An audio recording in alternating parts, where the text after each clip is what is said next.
ආයිබෝවන් මගේ මිත්‍රවරුනි. ඔයාලා සියලු දෙනාම ආදරයෙන් සාදරයෙන් පිළිගන්නවා හෙළ ඇග්‍රෝ මගේ YouTube නාලිකාවට.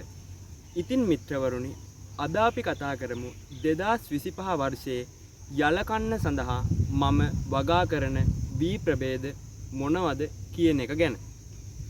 ඉතින් මිත්‍රවරුනි, මෙම ස්ථානයේ මා වගා කිරීම සඳහා යොදාගෙන තිබෙන වී ප්‍රභේදය තමයි BG 450 කියන වී ප්‍රභේදය.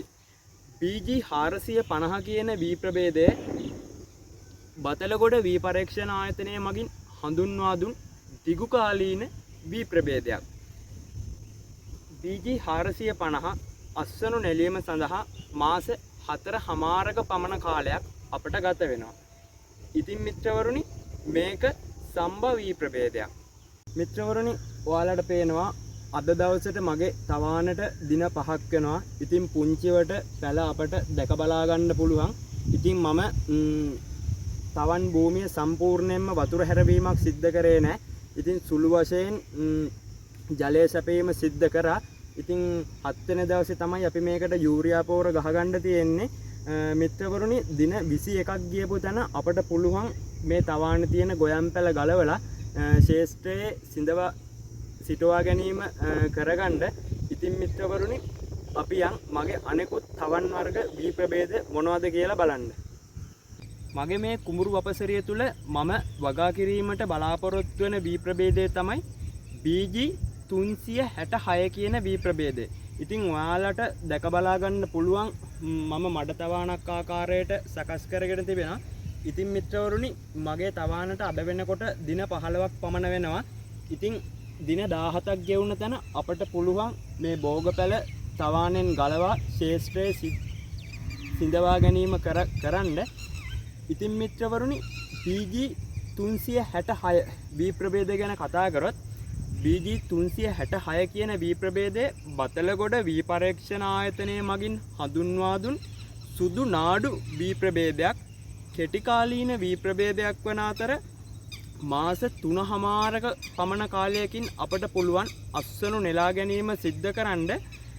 ගොවියා ගොඩ කියන අනුවර්තන නාමයෙන් හඳුන්වන්නෙත් මේ ප්‍රභේදයම තමයි. ඉතින් ඔයාලට පුළුවන් මගේ තවාන බලන්න. ඉතින් මිත්‍රවරුනි, දින 15යි අදට 17 වෙනි දිනේ තමයි මම ගොයම් පැල ගැලවීම සිද්ධ කරන්නේ. 2025 යල්කන්න සඳහා AT 378 කියන වී ප්‍රභේදයත් BG 374 කියන වී ප්‍රභේදයත් තමයි මම මේ ආකාරයට වගා කරලා තියෙන්නේ මිත්‍රවරුනි. ඉතින් ඔයාලට පේනවා AT 378 කියන වී ප්‍රභේදය මාස 3.5කින් අපට අස්වනු නෙලා ගැනීමට පුළුවන්. මේක කෙටි කාලීන වී ප්‍රභේදයක් වෙන අතර අම්බලන්තොට වී පරීක්ෂණ ආයතනය මගින් තමයි මේක හඳුන්වා දීම කරලා තියෙන්නේ.